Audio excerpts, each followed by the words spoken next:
Oh my, Slushy Stop. Oh dear, oh dear.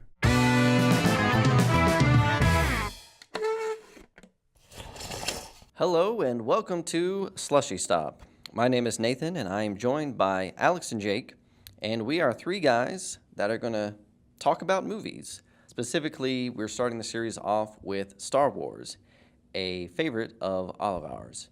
So we are going through each movie one by one, talking about what we like, what we don't like, just having conversations around them, leading up to our grand finale, where we are going to play Star Wars Trivial Pursuit against each other and see who is the Master Jedi, so to say, of Star Wars trivia. So let's go ahead and introduce ourselves.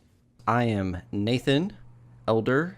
I have been a Star Wars fan since I was but a wee lad, listening to Star Wars records, stories on record, that sort of a thing. I promise I'm not that old, but I guess I'm old enough. I'm Jake. I'm only 24, so I'm young compared to these two antiques. Hey now. But yeah, same thing. I think my uncle showed me Star Wars. I was like 3 or 4. So some of my earliest memories in life are sitting in my uncle's bedroom while everybody else is watching football. And it was like, I just want to watch Empire Strikes Back over and over and over. So, not plot points or anything. I just remember X-Wings flying across the surface of the Death Star and the AT-ATs walking toward the shield generator on Hoth and stuff like that. So it's been with me my entire life. And I'm Alex Green, and I am the middle of the three brothers. I got interested in Star Wars in 1997/98 when they re-released the original trilogy in theaters, and I got a toy in a Taco Bell kids meal.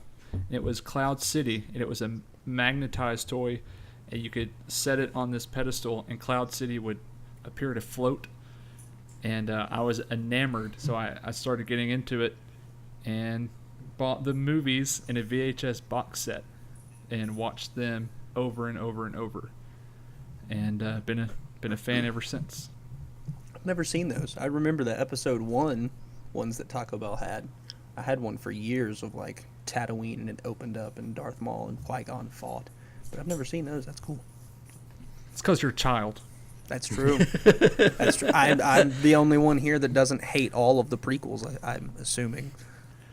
That's correct. Well, we don't know how the pugs feel because they can't properly communicate. But that's true. As far as humans go, yes, you are the only one who does not hate the prequels. But we'll get to that in some later episodes. Yeah, so I'll take that segue to go back and reiterate that with this Star Wars trivia challenge coming up, what we're doing here is over the next few episodes, we're going to go through episode by episode, Star Wars episode, movie by movie, just kind of giving our thoughts on them, talking about them, leading up to the grand finale. So we're going to start with the original trilogy, the way that they were released, as some would say, the true order of the movies. I would say that. Concur. So we're going to start with Star Wars, A New Hope. Also known as Star Wars. Very simply, Star Wars. Yes, in the original theatrical release, it was just Star Wars. Yeah, even when I speak to older people sometimes, I just call it Star Wars. I don't say A New Hope. And they'll older dudes will be like, you mean A New Hope? I'm like, you're the one that's supposed to understand this. Everybody my age doesn't get it. You're supposed to, and you don't. Why are you the way that you are? Well, it's because you've been shamed by this generation. And it's prequels, and it's... also because George Lucas continues to change things, which is another point, but... True. Yes, I'm sure our ire for some of those changes will come up, even in this episode. So let's just talk about, I guess, the beginning of Star Wars. Because obviously it's iconic opening scroll leading down to the Star Destroyer chasing the blockade runner. All of that. And I mean, basically, so I guess to put this back in perspective, to prepare for this episode, I was the one who sat down, rewatched the movie, and was taking notes. So you might hear me get accused of being the organized one of the bunch. Somebody has to be. That's true. That is true. And so upon taking my notes, I realized that in the beginning of the movie, basically for the first like 5 or 6 minutes, the only dialogue we get is from C-3PO. Everything else... Sassy gay robot. Yes. Yeah, so you want to have a fun time, watch Star Wars, and just imagine everything that C-3PO says. He says it as a sassy gay robot. Oh, this oil bath is going to be so wonderful. Good. Go that way. Well, so I began watching them last night, or began watching A New Hope last night with the commentary. I've never watched it before with the commentary. And a point that Lucas made in the commentary was that he wanted to tell the bulk of the story from the robot's perspective, which I'd never really thought about, because once you get to Luke, the perspective very much shifts to him. But there are very few scenes that R2 or 3PO, one of the other, aren't in. And I mean, even when you get to the end with the Death Star fight and you're cutting back and forth from, that fight to Leia in the, the command room or whatever you want to call it, like 3PO's with her, R2's with Luke. So one of those two are always there. Yeah, the longest part that you have is that section on the Death Star when they kind of abandon the droids in that control room and go off on their own adventure for a little bit. Although, yes, they do revisit them through the comlink, but you do have your longest stretches there where they don't have a presence in the movie. Yeah, but like a good portion of the movie is told sort of through their eyes, or at least has them as a sort of focal point. And he made the point that as he was explaining this to, I guess, the executives and whomever else, that they told him that it would never work because those were side characters, but he was determined, and so that's the way that he went. And I think that benefits the movie a lot, because you're not just jumping in straight into humans, because humans are obviously the centerpieces of the films, but they're not really the center of this universe. Like, the whole point of this universe is all these different futuristic, aliens and droids and what have you. So I think it's cool to jump straight into that and sort of, I think it acclimates you to the world more than if you jumped straight into humans and then all of a sudden like a droid pops up. It's like, oh, whoa, those are here. Whereas if you start with that, that's just what you expect all along. So when an alien pops up, it's not really a surprise. So you just used the word futuristic, which is absolutely like the right word to use here, but you know exactly what I'm about to ask. Does anybody know why it's set a long time ago? And was that like a revolutionary thing at that time for, a movie about spaceships and space travel to be set in the past instead of in the future? So yes, sort of, because a big focal point of Lucas is when he was making the film, which you'll notice, if you watch pretty much any other sci-fi movie ever, everything is always, super nice and clean, often, bright white and shiny and whatever. And then you watch Star Wars and everything is very worn. Like, the universe is very lived in.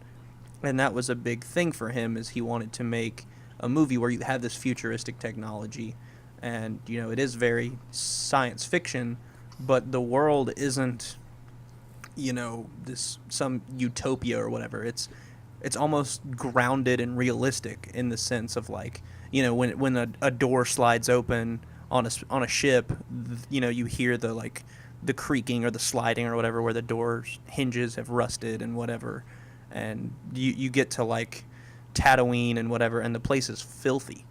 So I think that's probably why he went with a long time ago, because it shows age. Like, this universe has been around for a long time. Once we get to it, it's already seen some things. Well, then here, I'll pose a question, though. Is that it doesn't mean a long time ago, is that from our perspective and our timeline, or is that from the timeline of the Star Wars universe? That's a good question. Yeah, I've never thought about that. Because, yes, we all assume that it means it's a long time ago in our timeline. However, Right. we could be watching this as if we are already in that Star Wars universe and that within it, all of this is happening a long time ago, which means you could have... So what's a long time ago for them could be our present day, our future, any of those sorts of things. That's a good question because of, George Lucas modeled Star Wars after a spaghetti western, which of course was a long time ago. So you watch westerns and you go like, that's the world we live in, but just a long time ago. So that actually makes sense. I've never thought about it, but that could be what he was going for. So that you're supposed to be watching this as a contemporary of the same place, different time, and this is a western. So like that's a really interesting point. So I guess you're supposed to be watching it as a resident of the same universe, just in a modern, like less gunslinging, people literally being shot in a bar time. Yes, it's as if you exist after episode 9 or whatever, however many more they're going to make, and you're just going back, like you said, like it's a western or something like that, just taking a look into the past. And can we I don't want to take this thing off the rails immediately, but with that in mind, think about like Force Awakens and Last Jedi and how like by this point you've totally lost that western feel. And that even happens in the original trilogy. But for me personally, A New Hope is my favorite of all the movies, and I think that's why, because it's a swashbuckling linear adventure. It's easy to wrap your mind around, and from a storytelling perspective, it's very clean, and it does have that. It's a John Wayne movie. That's definitely part of why it's so appealing, because you have Luke, who represents, just this like redneck farm kid that all he wants to do is ride around in his T-16 and shoot womp rats and that sort of a thing. Like, I almost feel like if you were making it in the modern day, he'd have kind of a southern twang to it, but I don't know if that's just me being, partial to the fact that I've grown up in the South, but... Right.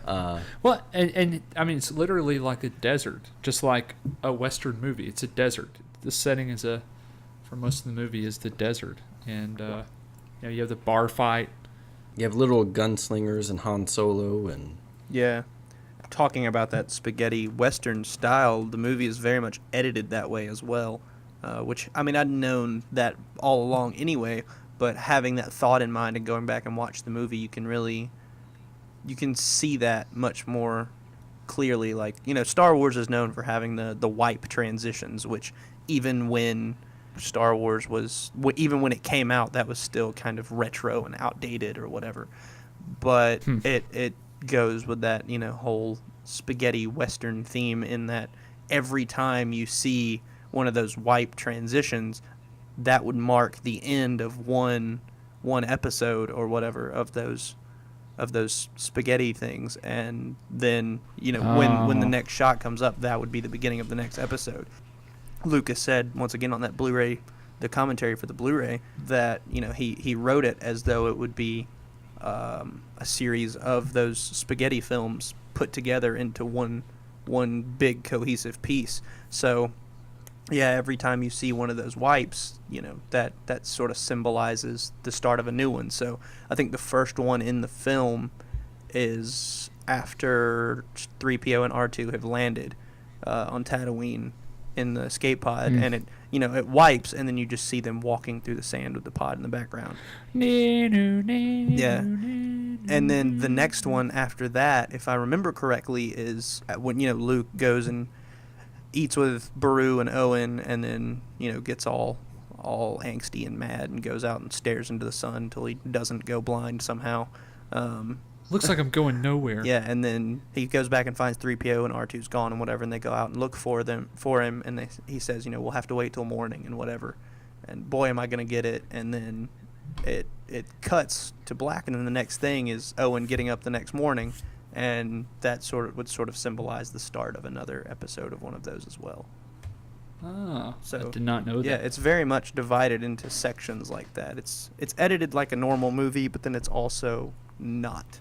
Yeah, it's funny. So I guess to kind of go back and talk about who we are for a second here.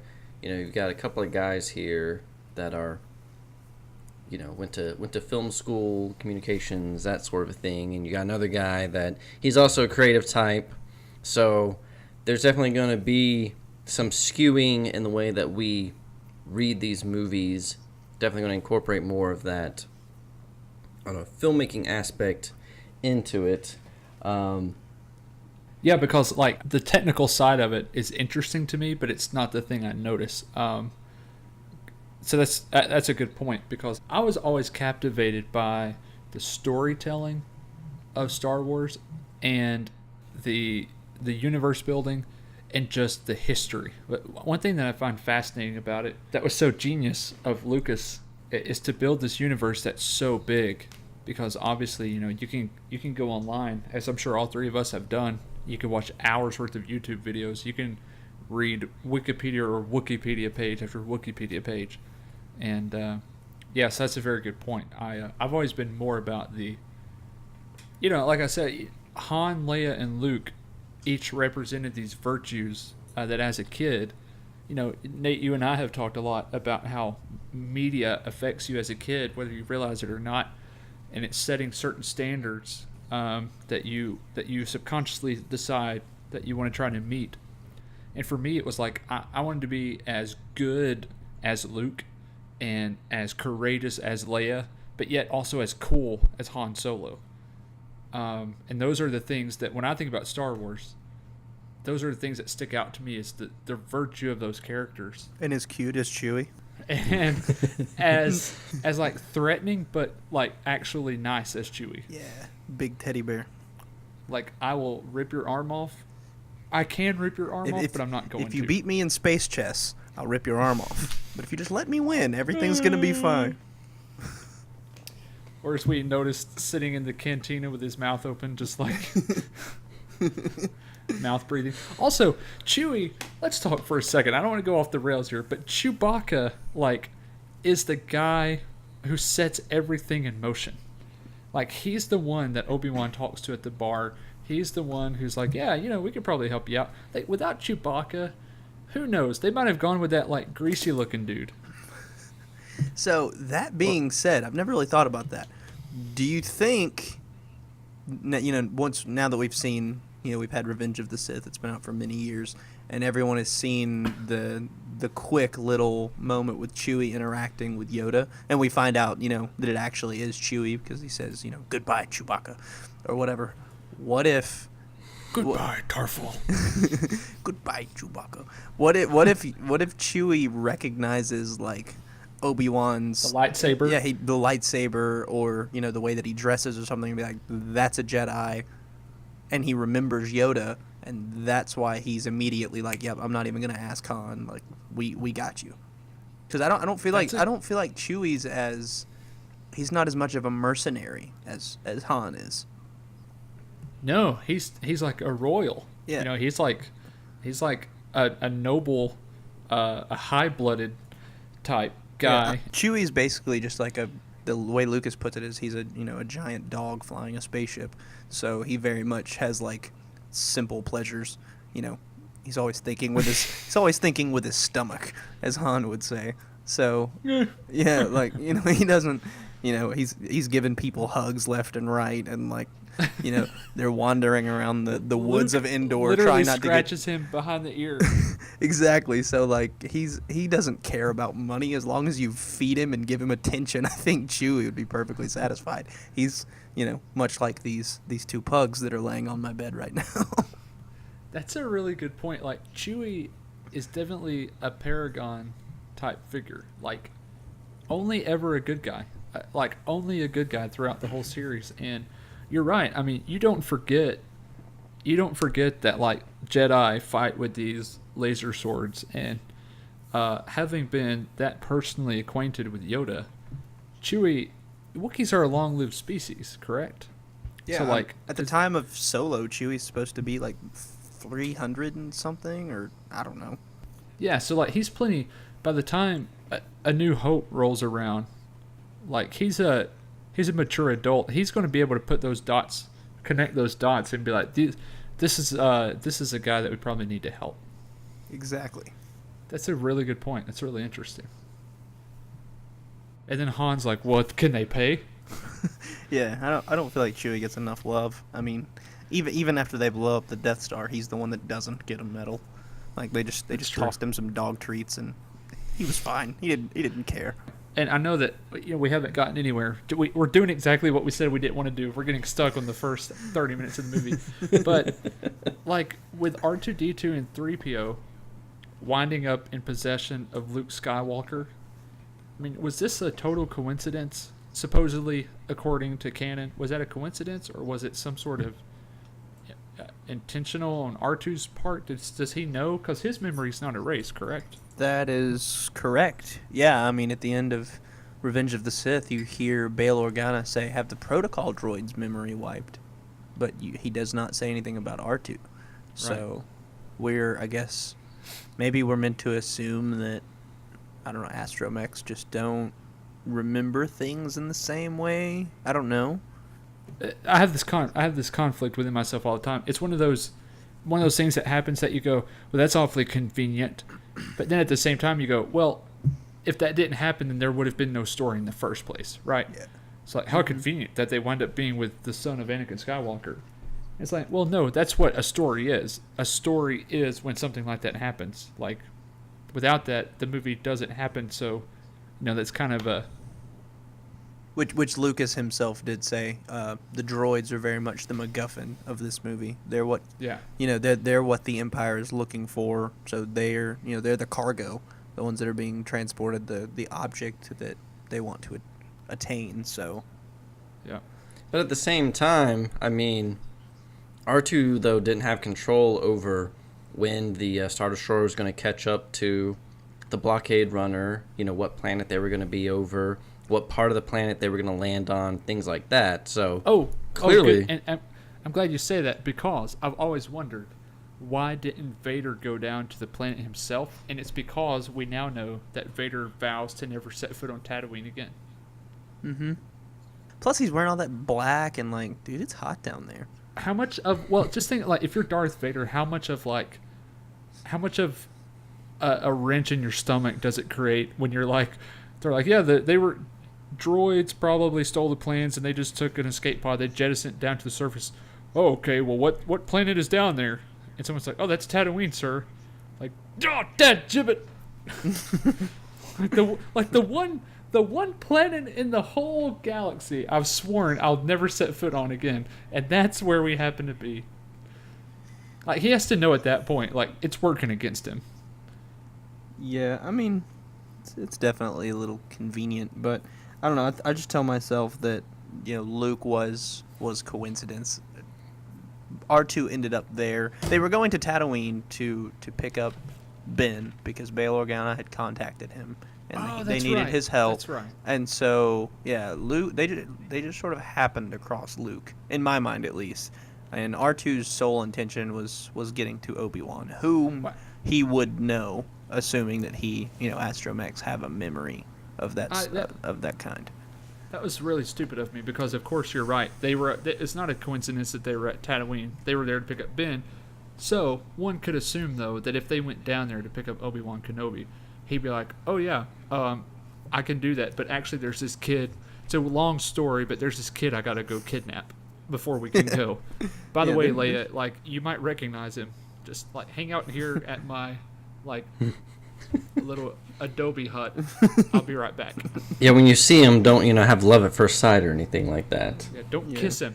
Yeah, you might have spent a few brief moments in a room together many moons ago. Nate's favorite thing about A New Hope is all the dinosaur creatures that were added in the special editions. Oh, yes. So let me go on record to say that I'm a purist when it comes to the Star Wars original trilogy. I have copies of the Laserdisc versions of those movies that I prefer to watch that have no added CGI or other crap that they did. Even though, for all I'll admit, of you under the age of 40, a Laserdisc is a giant DVD. Thank you. Basically. I was about to ask, because I've heard of laser discs, but I've never seen one. Even though I will admit, I do appreciate the special editions because those were the ones that I first saw in theater, which, cemented my love for Star Wars. However, I just hate, with a capital H, all of the crap that has happened to the movies since they came out. And yes, the giant freaking lizards that walk in front of the camera, obscuring you from the main subject. I mean, it was just excessive. However, I will admit, having gone back and watched the special editions again this time, there are some places where it was an improvement, primarily in the final battle around the Death Star. To me, it seems like they really focused on cleaning up that section and making it look good, which is why it's so much better. But yeah, just cramming in a bunch of CGI for the sake of CGI just irks me every time. And it was interesting. I was watching a video by Patrick H. Willems. If you don't follow him, he has some interesting stuff, and he was talking about how part of why some of that CGI stuff is so distracting and out of place is because a lot of the movie is shot, on tripods, very locked down, the occasional dolly shot here and there, and that's really about it. It's very simple filmmaking, but it works great for this type of movie. However, then you cut to some of these CGI scenes, like specifically the one where you're first coming into Mos Eisley, you've got this sweeping crane shot coming over the city and everything, and just the camera movement and everything is so out of place by comparison. I mean, it just sticks out like a sore thumb, in addition to all of the CGI. So, yes. So I feel much better now that I've gotten that out of my system, but I can't make any promises that I won't chime back in again. So the sky shot over Mos Eisley, I do agree with, because even me, I think when I first saw Star Wars, it was, the original theatrical cut. That's what my uncle had. But the first copies that I owned were the special editions. So for me, all that stuff's been there all along. I just don't. That's just the way I remember it. But I will say, yeah, that sweeping sky shot of Mos Eisley, it looks more like it belongs in Phantom Menace. And for that matter, I think there's a shot almost exactly like that in Phantom Menace. So it does sort of pull you out for a minute, like, wait, how would they have done that in 77? But as far as just the stuff in the background, I don't mind it. But again, I'm 24. I'm not as much of a purist, I guess, because these are the ones that I grew up with. That's right. You grew up with the prequels, well, so you're tainted to us. But it's also too Shame. I don't have this hatred of George Lucas that everyone else does. I understand the mistakes that he made, and I do begrudge him a bit for those. But he's impacted me. I won't say more, but just as much as like my parents have. That's how much these movies matter to me.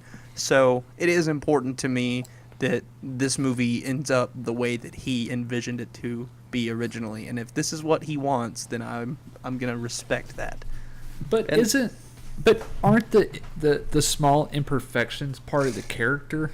I mean, like, as someone who just as a metaphor, like as someone who just bought a house, like I bought an old house, and definitely there are things imperfect about it, but that's part of the charm of it. Like, and I would say the same thing about a car, same thing about like a guitar.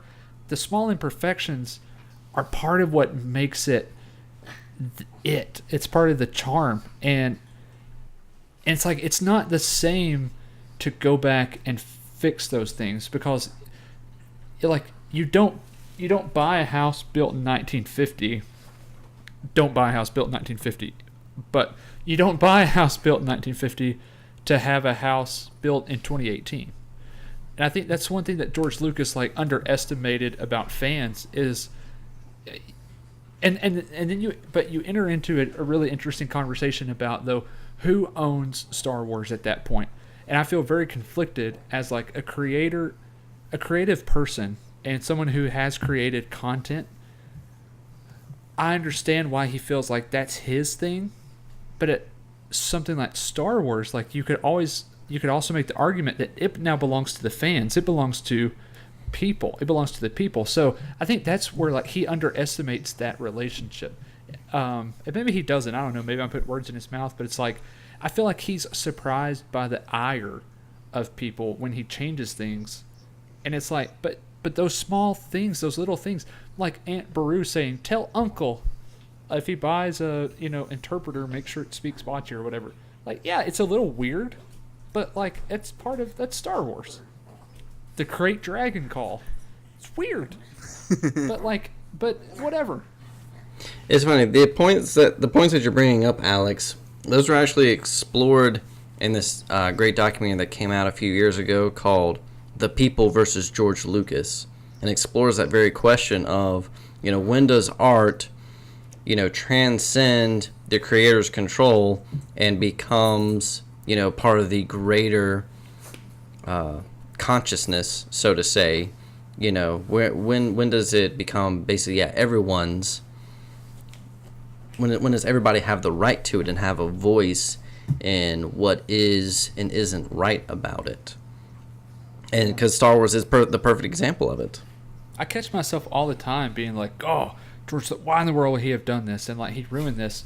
But then at the same time, I feel like, well, it's kind of his thing. Like, I don't feel like I get to. And the question, like, would I do that with a musician? Would I be like, man, like Mumford & Sons, really, they've ruined everything? It's like, well, no, they're artists. They have the right to be creative and to change things, I guess. Yeah, I agree. And like I already said, it is important to me that the movie ends up the way that Lucas originally envisioned it. So, some of the CGI is obviously questionable. There's some of it that even I don't like, but most of it I will give a pass because that's how he originally intended it. But I also will agree, I think Lucas very much, obviously now, surely he understands the impact that this movie had on the entire planet. But, those like us that will spend our afternoons after working all day, take time out of our busy lives to sit here and talk about this movie for however long. We obviously value this thing, to a higher degree than most people.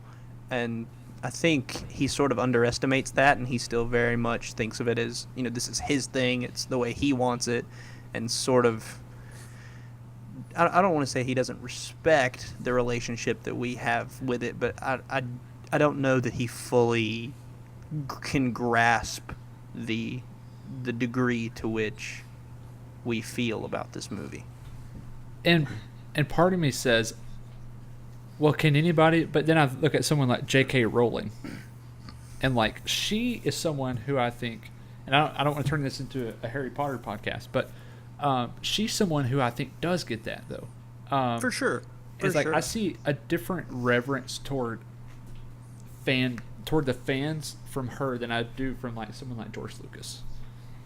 Yeah, I hate to say it. I'll admit I'm kind of jaded, but a lot of the times I kind of interpret the actions of George Lucas as that of, coming from a place of greed. Because you have a lot of cases where, ever since he got those toy rights for the first movie and everything, he's been all about, making that money off of them. And that's why you had, a falling out with Gary Kurtz. And, there's a lot of evidence that we can get into, and maybe that's something we can get into for a later podcast. But I'll admit, like I said, a lot of it, I kind of see it as just coming from greed. And that's why even, like, all these changes that happen, it's like, oh, yeah, let's make some changes so we can release a new version and try to make more money off of this. That, George Lucas almost views the fans as this cow that he's just milking for everything he can get, as opposed to a J.K. Rowling who sees it as this culture that, that she's sharing all of this with, that, she sees all of the theories and things like that and either supports them or denies them. She's one-on-one with her fandom, whereas George Lucas, he's very much just above them. It feels like at times. Yeah, he's very distant. Whereas, I mean, granted, he's of a totally different time. I mean, George Lucas is at this point pushing 80. I mean, he's like late 70s. J.K. Rowling's 50s, I think, and she has a very active Twitter presence. And if a fan tweets something that a theory or something like that, and she happens to see it and she likes it, I mean, she will won't hesitate to retweet that, maybe even add a commentary of her own to that. So, yeah, that's a very good point. She very much understands the degree to which those books and films have impacted people, and I don't know that Lucas really gets that, and I don't know if he really wants to either. Lucas is kind of, if you watch an interview with him, especially now with his age, he has a certain social awkwardness to him. So I feel like, if he were to meet someone like me, and I mean, straight up, if I met George Lucas tomorrow, I don't know that I could have a conversation with him, because I would actually just cry my eyes out, just overcome with emotion. And I don't know if that's something that he would be comfortable with, I guess. Thank you very much. Yeah, like I don't think he would really grasp, the gravity of my situation, because I mean, like when episode 7 came out, I saw it in the theater 5 times, and every single time when that opening scroll started, I teared up. Like, and even watching it on Blu-ray for the first time after I bought it, after I'd already seen it in the theater 5 times, I teared up, because it's like, this has finally happened, and like this matters so much to me. Yeah. Like that it gets me, and this is sort of a recent thing that I've noticed in just the last few years. Maybe it's just, I'm now in my mid-20s, and I've realized I'm not getting any younger, so I'm getting more nostalgic, and so, Star Wars just gets me more emotional than a lot of other things. Well, and to that point, I would say, like, today, not literally today, but like even now at 28, definitely part of it, and let's just say it for what it is. Like, it's a boys movie, like A New Hope. That's a movie for young men, and I think that's one thing that's so endearing about it is there are so many things about that movie that I think boys relate to and that boys can aspire to, even in the Leia character. But even to, like, at this point in my life, at 28 years old, there are certain moments from the film that when I see them, but more importantly, I think when I hear the score, it takes me back to, being 8 years old and on a summer day, sitting in front of the tube television with the VHS, eating a bologna sandwich, like, and nostalgia is definitely a big part of it, even for us. And that's one of the genius things about Star Wars. It's like, I'm 28. The movie came out in 1977, and I feel nostalgia. I have nostalgia about these movies. Yeah, for a 41-year-old movie that was, it was out Yep. long before you were even thought of. So, yeah, I will agree with that point. I mean, it's crazy. The movie's almost twice as old as I am. And, but by the time I saw it for the first time, it had probably been re-released, I don't know, by that point 2 or 3 times. And it doesn't really make sense that I would get nostalgic for a movie that old, because I wasn't around when it originally came out. But that just speaks to how timeless a story it is, with, all of the different things that these characters represent, and, just this world that George Lucas built. So speaking of that, let's kind of dive into that history a little bit about how, obviously when this movie came out, it was meant to just be a standalone. I mean, yes, George Lucas had hopes that it would take off and, lead to greater things. He already had plans for future episodes and everything. But what I found interesting going back, watching the movie this last time, is I definitely took notes of different times where they kind of allude to this larger world that either does get played out in the other movies or doesn't. So, like for example, back at the beginning of the movie, going back to the first 30 minutes again, when you have that first exchange between Vader and Leia, he says something to the extent of, you're not going to get away with it this time. Essentially, alluding to the fact that they've been doing this dance for a while. Yeah. This isn't just the first time they're meeting. Like, he's been hunting her in the rebellion for a while, so they have a history there. Similarly, later on, you have Tarkin and Vader talking, and Tarkin says something about how, well, Obi-Wan, shouldn't he be dead by now? Basically making it seem like Obi-Wan should be a lot older than just, how old is he supposed to be in episode 4? Because it takes place, 20 years after episode 3. In episode 3, he's like, 30, 40? We're never really told, I don't think. Maybe in some of the books it's somewhere. But yeah, I mean, A New Hope is 19 years after Revenge of the Sith. In Revenge of the Sith, I think when we were talking about it the other day, we figured out that Anakin's about 24. So it's probably to be assumed that at that point, Obi-Wan's at least 33, 34. I mean, when he takes on Anakin, he's probably, in his 20s. Well, but then looking at Alec Guinness, he doesn't necessarily look like No, a 50-year-old either, He though. looks way old. At least in his 60s. Yeah, so either he's just looks very rough for his 50s, or he's in his 60s. So for Tarkin to be like, he has just spent 19 years in the desert, and that sun's not gonna be. It's a murder to piece of skin. that's true, but don't underestimate the power of the Force and the collagen healing factor. Well, Anyways, but you think there's like a sunscreen power that you can just meditate and the Force will act as sunscreen for you? and it'll iron the wrinkles out for you. That's for He's sure. like Tom Brady, and he just drinks lots of water. And gets plenty of sleep. Gets plenty of sleep, regimented meals. He's ageless. So, Obi-Wan is from the Stewjon system. It is a terrestrial planet. An atmosphere that allowed humans to breathe oxygen comfortably. Are we sure this is canon or is this This legends? is Wikipedia. Okay. So that's questionable. Hey, The world had a climate that supported the growth of grass. shout out to those administrators of Wikipedia, though. I've spent so many hours on there reading about side characters that ultimately don't matter. Obi-Wan Kenobi. My personal favorite character from this entire franchise. From all of them? All of them? Yeah, from all of Obi-Wan's always been my favorite.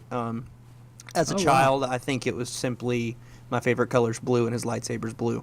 But yeah, once you see him as a young person in Phantom Menace, and you don't get much of them, and he's sort of he's the one that tells Qui-Gon, he's more nervous about training Anakin. He's more reserved, and maybe just To be nervous fair, about.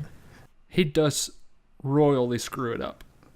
Yeah, but then you get to episodes 2 and 3, and he's very much he's less of a father figure than he is like a big brother almost. Yeah. And so, I don't have an older brother, but I am an older brother. So maybe I just related to him in that way, or maybe it was just I always kind of wanted a brother in a way. So maybe sort of found that in Obi-Wan. I don't know, but yeah, something about his character I've always loved, and I don't know that I could pinpoint one single thing.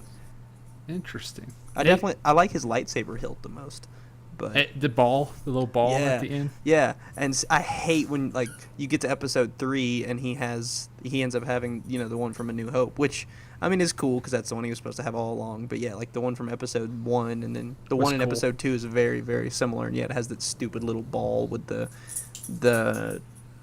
stud things around it, and it looks completely impractical, but I've always liked it.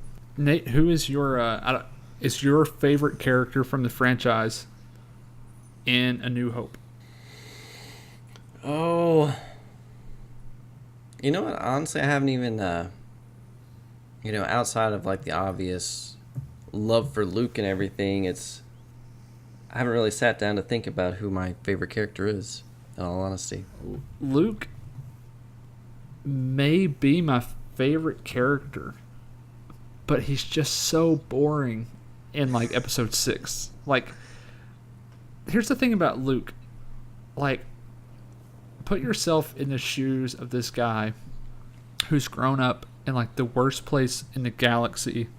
It has to be wondering all the time, like, who are my mom and dad? Like, what happened to them? What, I know my dad died, what about my mom? Like, all this other stuff. He literally goes from being an absolute nobody to an empire. Like, his dad rules the freaking galaxy with an iron fist. Like the Literally. biggest, baddest, scary dude in the galaxy. And like, Luke goes from being the poorest of the poor to he could live the life of royalty, and like join his dad, whom he's got to be pursuing, got to have this lifelong quest for a father, and yet chooses not to because Obi-Wan Kenobi said he's bad. And granted, he did burn his aunt and uncle,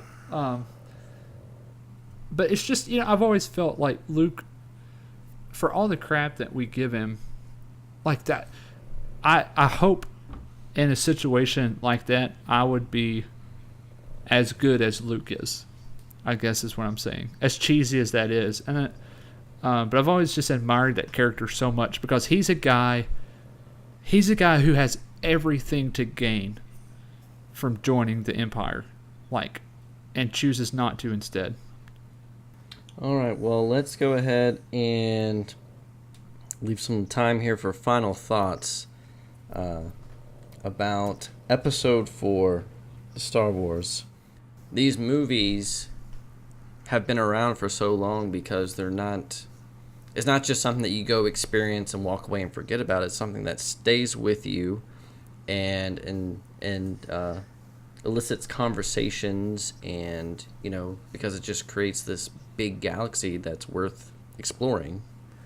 So, do you guys, if you had to pick one, do you have a favorite scene from this movie?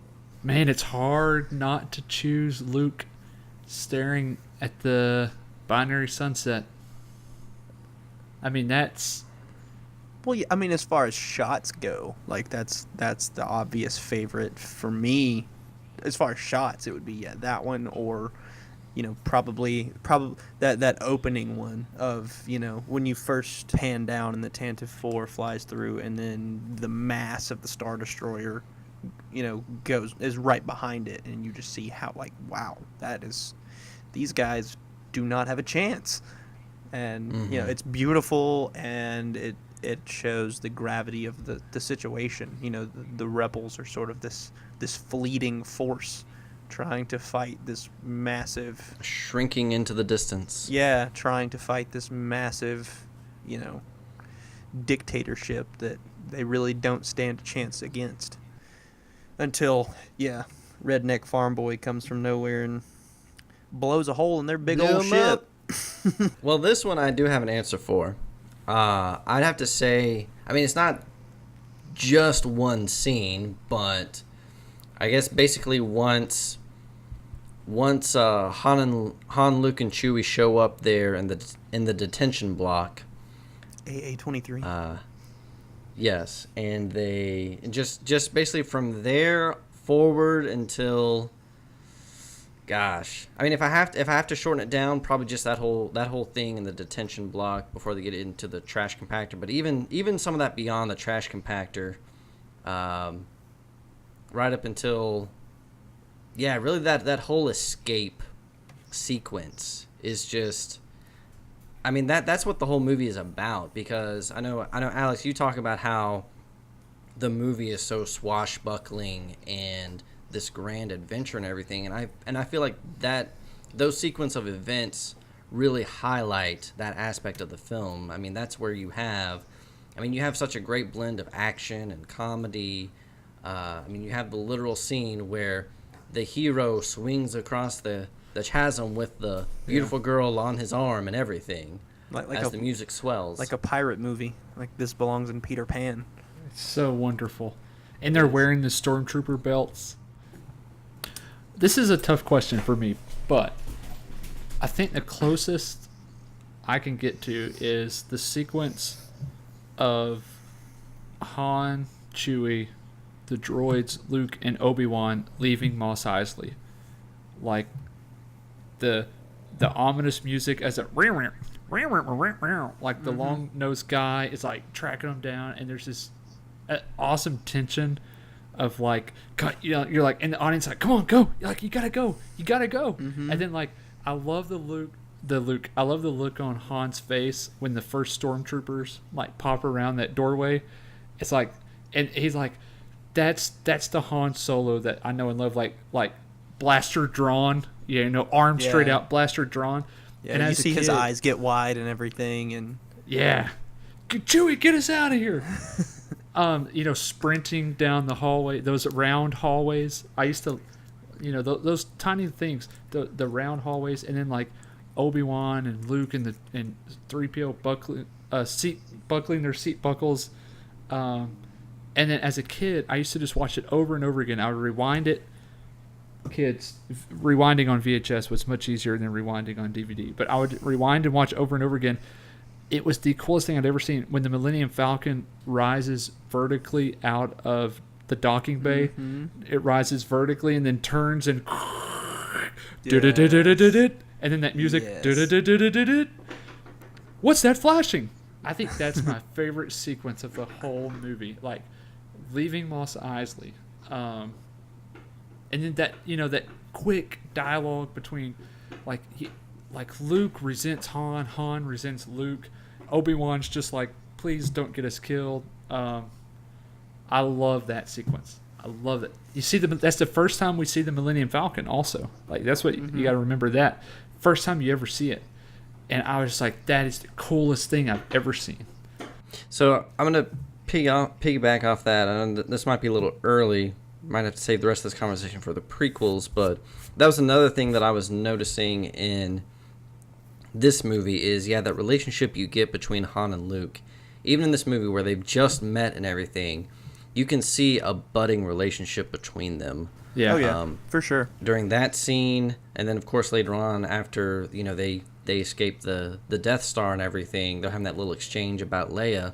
Like, there's this kind of, brotherly back and forth going on that I would argue you never, maybe not never, but you don't get the same kind of brotherly back and forth in the prequels with, Obi-Wan and Anakin.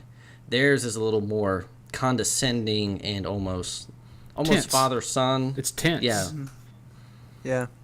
And I feel like that's what they were trying to go for, brotherly, but it didn't work out. And that when you see Luke and Han together, it really makes it that much more apparent. Well, and too, that's a great point. And I would say, I think the stakes though are what make it different. Like with Luke and Han, the stakes are a pretty girl. Like they're fighting over the pretty girl, wherein like Anakin and Obi-Wan are fighting over whether like more idealistic things. Yeah, and like they're fighting about whether the literal leader of the galaxy is a Sith Lord. Like, I feel like the stakes are so real and relatable in A New Hope. And like that's exactly how these two guys would react. That's exactly how these two guys would act toward one another. Like, shut up, kid, you don't know anything. Well, I'm a pretty good pilot. I love that. That's one of the things I love so much about A New Hope is the development of the Han and Luke relationship, where like Han is very much the kid who rides a motorcycle to school and smokes cigarettes under the bleachers and like introduces like the guy, he takes Luke under his wing a little bit, like, dude, like you're so uncool, but let me help you.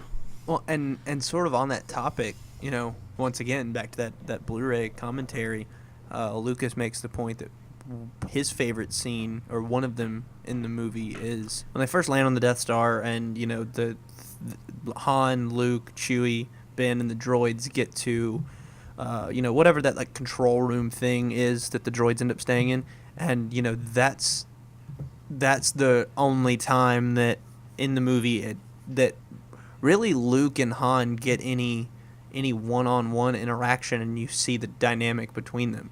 It's between his screaming and you blasting everything, it's a wonder they don't know that the whole station doesn't know we're here. And then after Ben leaves, it's, where did you dig up that old fossil? And they're arguing That's back a and great forth. man. Great Yeah. at getting us into trouble. Yeah. So that's the only scene in the movie really until, after Hans collected his reward and is about to take off on them, and then, they have that one quick moment. But yeah, that's the only one that you really get any of that dynamic in this movie. And then, of course, it builds over the course of the others. But even in Empire, I mean, they don't, and Jedi too, like, they don't really have a lot of on-screen time with one another. So that's one of the only times in the entire trilogy that you really see them interact on that level. But you definitely see that bond forming there. It's very much like a brotherly thing, but it's not at the same time. It's very much like the cool kid at school making friends with, like, the dork. Like, reluctantly making friends. Even. Yeah. Which is why it's so rewarding, though, when you fast forward to, like, Return of the Jedi, and you have them, on that that sand skip or whatever it is. The sail barge. And they're having their conversation there with each other. And Han, still thinks he's just the same kid from Tatooine that's just back home. Yeah. Whereas Luke knows he's matured and grown, and he's getting ready to show him up, and does so. A Well, Jedi Knight. And once you get to Empire, though, you begin to see sort of a different side of Han. I mean, obviously you get it a little bit when he comes back and, blows Vader out into space so Luke can blow up the Death Star. But, like, for someone who began this relationship so reluctantly, this is a guy who went out into, sub-zero temperatures on a lizard space donkey and spent the night in the Arctic. Spent the night in the literal Arctic to save his friend that he didn't want to be friends with just 2 to 3 years prior. So, that relationship develops a lot and very quickly. And it's a very special one that I think people don't really... I don't know. I don't think people ever really think about the two of them together as much as they should. Like, that relationship is very, very much key to this franchise. That's a great point, and I would say some of the most rewarding moments of the original trilogy are focused on Han and Luke, and even to the point of, in return, you love him, don't you? It's okay, I get it. When he comes back, I won't get in the way. Like, he's like, there's a respect there. Luke's a better guy than I am. Like, I get it. I get it. He's a nerdy kid, but he's a good guy, and I'm not. And to watch that develop is just it's a lot of fun and so so rewarding. I just love that. Where did you dig up that old fossil? I mean, the characters are so real. They're just so realistic. So well written and developed in A New Hope. Yeah, and that's one of my favorite things about this movie. That, it is so fantastical, and, it's not realistic at all. We're not going to have, you're not going to have a giant walking dog knock on your door tomorrow and be like, hey, want to hop in this spaceship with me? Like, it's not going to happen. You're a Jedi, Harry. But it has a certain realism to it. It's not like a movie like, Avatar. Like, it's a sci-fi movie, but it doesn't really feel like sci-fi. And I think maybe part of that is because of the world. Like I said earlier, the world is it's lived in. It's not pretty and clean. Like, it's dirty. It's just kind of dingy and whatever. But another part of it is just these characters feel so real and so relatable, and they have such memorable qualities and personalities and everything that it gives these movies a level of realism that I think a lot of a lot of sci-fi movies and really just movies in general. Even movies that are meant to be realistic, don't have.